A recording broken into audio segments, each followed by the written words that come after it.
étiez dans le régime de Wade. Vous étiez dans le régime de Wade. Oui. Ah mu noonu. Comme Macky Sall a été dans le régime. Très bien. Il a assumé tout le bilan comme nous l'avons. courant bi dafa gën a cher. yéen attendez. mënoo leen wax seen temps de parole également keneen ku bëgg wax temps de parole am ngeen jël ko Alassane s'il vous plaît. Excusez-moi. non xam nga par rapport au troisième mandat. yéen ñëpp laay wax. ou trois. Par rapport au troisième mandat. Je pense mais que... au moins le président a réussi à régler une chose. Non, je suis d'accord. On ne parlera plus de mandat. xam nga Sénégal lu ko yàq mooy politique politicienne, c'est-à-dire qu'on dénigre les autres. Man lu ma def moo baax. Mais il y a une chose qu'il faut reconnaître. En 2012, Macky Sall bu mu doon nekk président ak lu mu xeex ak bokk ci assises yi amoon nañu yaakaar ci moom. ma ne amoon nañu yaakaar ci moom. Mais noo ko mutu xoolee il est rentré dans l'histoire. Parce que tey au Sénégal pour la première fois dem élection président en exercice bokkul. Donc il est rentré dans l'histoire qu'on le veuille ou pas. Peu importe les raisons. Parce que c'est motif spéculation la kenn xamu ko. Politicien nag day def récupération ñun dans l'opposition ku nekk ne man maa tax mais moom lu tax mu def ko yàlla xam. Par rapport nag à son bilan sur le plan matériel moom mooy président bu gën a baaxle bilan de tous les présidents matériel. Oui. Loolu qu'on le veuille ou pas c'est vrai. Que ce soit des kilomètres de route, que ce soit la production agricole, que ce soit le nombre d'hôpitaux, que ce soit le nombre d'universités, etc., etc., etc. Tey taux d'électrification bi c'est à 70% au Sénégal. Donc 70% des Sénégalais ont l'électricité mais 30% amuñu ko. Tey soo demee Médina Yoro Foulah la route nationale latérite la. Tey soo demee Sola Bali amuñu courant donc il reste du travail à faire. Sénégal du dëkk da nga koy gérer mais en même temps jëm ko construire donc am na lu bëri lu des. Donc sur le plan matériel macha allah ku ne liggéeyul da ngay wax lu la neex mais fu ko doon xaaree mooy sur le plan immatériel parce que à quoi ça sert d'avoir des infrastructures su dee Sénégalais lambda bi mënu ko utiliser te on peut avoir les meilleurs hôpitaux au monde mais su dee amuloo xaalis bu ngay demee fajoo zéro la tu peux avoir les meilleures routes au monde mais su dee tamit tey liggéeyoo pour mu utiliser route boobu zéro la donc fallait créer de l'emploi te le problème du Sénégal c'est l'emploi. Ndeye Fatou léegi wax na l'emploi des jeunes ngir yàlla doon bàyyi di wax emploi des jeunes sénégalais mag ak ndaw góor jigéen catholique musulman kenn amul liggéey ñi jël gaal yi du ay xale kese mag yeeg ñëpp kenn amul si liggéey les gens vivent durement dafa métti si ñëpp ran di jënd fondé di jënd ay cere donc tout le monde souffre et c'est la triste réalité léegi nag nous candidats dañoo war a xam ne c'est le problème de l'emploi le problème des Sénégalais parce que Sénégalais su amulee emploi mënul faj soxlawam mais tamit emploi yu ñuy am c'est des emplois mal rémunérés. léegi ñoo xam ne dañ leen fay 50 000 60 000 Sénégal dañ liggéey mois loolu mënoo si dund. énormément. Et le reste nag c'est des conséquences. de ça donc la plupart des problèmes des Sénégalais c'est des conséquences de ce manque de rémunération ñun politiciens dañoo war a wax tey qu'est-ce qu'on propose à la place de Macky Sall pour régler le problème de l'emploi pour nit am un bon salaire boo xam ne mën na si yor seen bopp mais pas def na lii deful la pour mën ay détails la. Ce sont des détails parce que nit lu mu def nangul ko tey il est rentré dans l'histoire parce qu'il s'est pas présenté mais tamit il est rentré dans l'histoire parce qu'il a éliminé mu du ma sax parce que bu ma tey ñu may porter plainte diffamation mais tamit le dossier Sonko la gestion du dossier Sonko loolu tax na tamit il est rentré dans l'histoire de façon négative. Et on va y revenir ci actualité judiciaire. Les détournements parce que les détournements on a soulevé ça tout à l'heure mais c'est incroyable parce que tey soo gisee Prodac Eaux et Forêts Covid mais ça a entaché sa présidence donc am na lu entaché présidence am tamit comme am na lu baax lu mu def ko am na lu bon mais tey je pense que Sénégalais tey lu leen ñor mooy am liggéey te moo tax ñu bëgg rupture. Très bien tey ñi di jël gaal bi ñàkk liggéey bu baax ñoo tax ñu jël gaal bi parce que su doon am na liggéey bu baax qui paye 400 000 wala 500 000 par mois ils n'allaient pas prendre les pirogues le gars qui paye 400 000 pour prendre la pirogue mais loolu da koy dajale si ay mois da koy leb son magasin. da koy leb pour prendre la pirogue. mais magasin lu muy di bàyyi magasin buy man gis naa ku yor magasin gis naa ku yor magasin 4 millions à 5 millions pour aller au gis naa ku yor magasin c'est pas un problème de travail. man gis naa ku yor magasin c'est pas un problème de travail. mais mën naa ko ne gis naa ku yor magasin mais il gagne à peine 80 000. oui ben oui.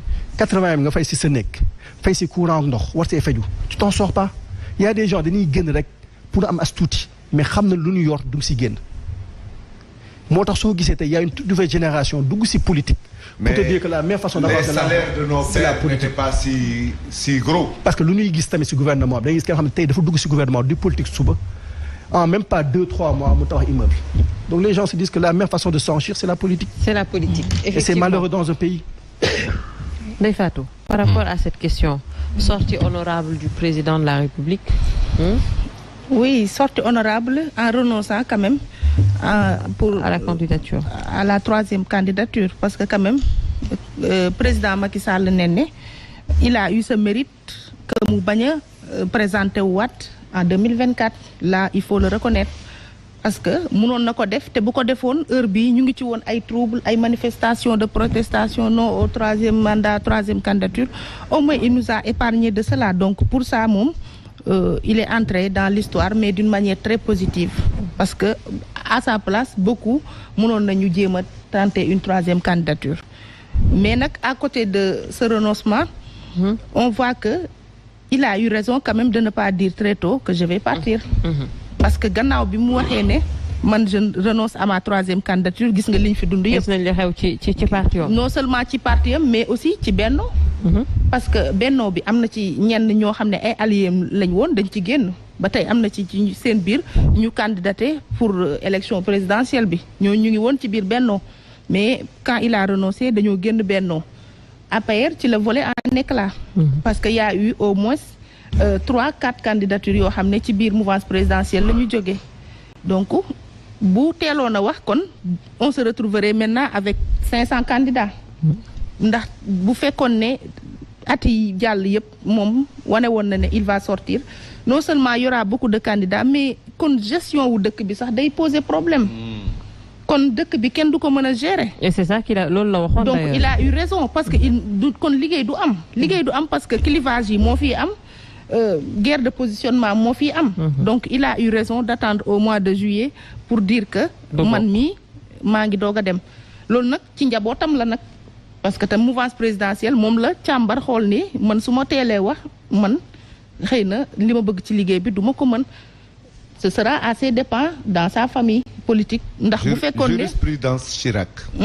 Jurisprudence Chirac ba tey rek ñu nangul ko mais moom tax ma ne il a eu raison quand même parce que après ce qui s'est passé yaa ngi wax sànq monsieur Cissé ne ñëpp dañ ne woon choix bi muy def moom la ñuy ànd mais non parce que bi mu defee choix am teewul am na ñu dem. te ñooñu dañu engagé woon ne. mais ñu dem ñoo ne woon koo tànn ñu ànd ak moom waaw loolu la mooy li ma wax rek donc il a eu raison de ne pas dire très tôt que moom day dem mais nen ne il faut mesurer l'ampleur quand même du ni oui ni non dans notre petit pays le Sénégal. ndax soo xoolee léegi clivage yi dafa dem ba déborder Sénégal léegi c'est un pays divisé il faut le reconnaître. divisé ci dem nañu ba léegi pensée unique moo fi am. Sénégal léegi dafa am nooy waxee rek pour am fi jàmm léegi am neneen nooy waxee rek ñu mën la xëppal lu dul jeex ci asib. mais aussi dans les familles dans les milieux dans les lieux de travail. léegi ku nekk ak sa camp ku nekk ak li ngay dund bu njëkk ba ne politique ay kii la woon rek ay idéologie la woon ay yaama neex parce que fii laa amee affinité ak mais léegi politique ay guerre yu graaw moo ci am. parce que léegi positionnement ci politique lu ne lay jur ci réew mi on détruit des vies on détruit des carrières. On a l'impression que ce n'est plus des adversaires mais des ennemis. nekkatul adversité mais animosité la. te loolu noonu yëpp li ko entretenir bokkoon na ci réew mi taxawee woon na président dafa bëgg a def wala deful bu fi defee sauf que Ndeye Fatou si tu remontes dans les années 1960. oui c'était le même cas de. non mais c'est-à-dire boobu sax la gënoon graw. boobu boo fàttali ko les élections je crois c'était les élections de 1962 ou bien je sais pas 63. le nombre de morts yi amoon fii à Gibraltar presque il y avait une 50aine. waaw te loolu ça se produit sous le régime de Senghor. moo tax ma ne de tout temps il y a eu une violence dans ce pays-là. c'était pas une élection. waaw mais Serigne Saliou xam nga peut-être loolu c'était à Gibraltar dans un cadre bien précis mais li ma lay wax nii c'est plus profond parce que dafa law fu nekk ci Sénégal. muy clivage yi li ma la wax nii. ci village bu gën a ndaw dafa accentué wu mais aussi dafa dem ba di féewale les gens se détestent merci Néné les gens se détestent maintenant te dara waralu ko lu mooy ay positionnement politique fii laa bokk fee nga bokk mais li muy jur ci impact négatif ñu ngi koy dund chaque jour parce que li nga xamante ne doonoon na mystère doonoon loo xam ne day kawe si ñun maanaam orma dañ na ci réew mi léegi amatuñu ormaay kilifa diine amatuñu ormaay kilifa aada amatuñu ormaay kilifa ci àdduna te loolu pour man destruction bi muy def moo gën a grave sax fekk benn édifice nga toj ko parce que li muy jur ci jikko baaxul li muy jur ci comportement baaxul te loolu mu jur ci comportement moom lañ fi dund ci sànq li ngeen di wax réalisation du président les gens ont montré que ils n'en veulent pas parce que bu ñu demee ba li ñuy def comme chantier muy BRT pareegul inauguré wuñ ko sax ñu yàqate ko donc ñooñu changement bi ñu leen tegal sax bëgguñu ko ñu dem ba ci gaaru terre bi nekk Rufisque ñu jël ko lakk ko kon maanaam ñun changement ak avancé ak émergence sax accepté guñu ko moo tax ma ne la impact li fi clivage politique jur kenn mënu koo mesurer parce que li muy yàq ci jikko yi ci xel yi ak ci dëkkin wi ku nekk ci kër yi moment yi mën naa am na ñu toog ci salle mais ñii fii lañ far jéefale lañ far dem nañu ba ñenn ñi sañatuñu sax wax li ñu xalaat dëgg wala li ñu bëgg dëgg ci réew mi parce que yaa ngi koy xalaatee ci ne bu ma ko waxee ñii waxee nii wala bu ma ko waxee ñii waxee nii dem nañu ba borom baat yi daan wax su dëkk bi soxlawaan kàddu dégg dañu noppi li tax ñu noppi nee nañu raxasu bi dafa bëri loxo moo tax mënuñ cee sóob seeni loxo donc on a besoin vraiment d'une réconciliation nationale après 2024 parce que suñu deful loolu liiraam si ñag bi la jëm Sénégal dañuy ne amoon nañu benn stabilité mais gëmatuma ko de parce que stabilité boobu amoon nañ ay socle yu ko doon mën a maintenir mais socle yooyu ci boppam dañoo xaw a dévisser seen fiis yi dafa desserré wu te fi mu toll nii ci yëngatu la ñu toll bu maa bee nag yaakaar naa ñun ñëpp on sera les conséquences c'est pour dire que le nii oui nii non baax na dès lors où président renoncé na mais avant ñu ciy yegg si pour man am na lu bëri loo xam ne indi na ko ci gàkk-gàkk ci biir askan wi te peut-être mënoon nañ ko éviter. Très bien alors parce que yaa ngi wax le ni oui ni non mais est-ce que aussi du ces dossiers de justice ça nous permet ñu dugg ci justice en même temps parce que c'était le couteau tranchant. L'actualité judiciaire bu 2023 a été marquée par affaire Ousmane Sonko Adji Sarr le verdict bi ko doon condamné à 2 ans de prison ñu gis aussi il y a eu l'affaire Mame Mbaye Niang Abdoul Aziz Sow Dabakh en tout cas mu ngi ñuy defaral retracé boobu yëpp indil ñu ko. ci weeru juin bi weesu le verdict ci mbirum Adji Sarr Ousmane Sonko bi wadd moom Sonko ñu daan ko 2 atu kaso yu muy tëdd ñeel corruption de la jeunesse mbirum viol bu dox seenub diggante mu ngi door ci weeru février atum 2021 gannaaw ba masseuse bi di Adji Sarr amale plainte joxoñ baaram tuuma Sonko ñeel viol répétitif ak menace de mort lu ni mel tribunal bi mujj koo def corruption de la jeunesse. fii Sénégal justice nag dafa am nag nu mu war a taxawee. amuñu sañ-sañ topp nit atte ko chambre criminelle si loo xam ne bokkul woon ordonnance de renvoi juge d'instruction bi il faut mu leer. ndax tëj na ko 2 at yoo xam dafa ne ko am na loo sëg ak xale bu jigéen boo xam ne da nga ko jaay doole da nga ko woon da nga influence nga ko woon mu ragal la nga am noo defal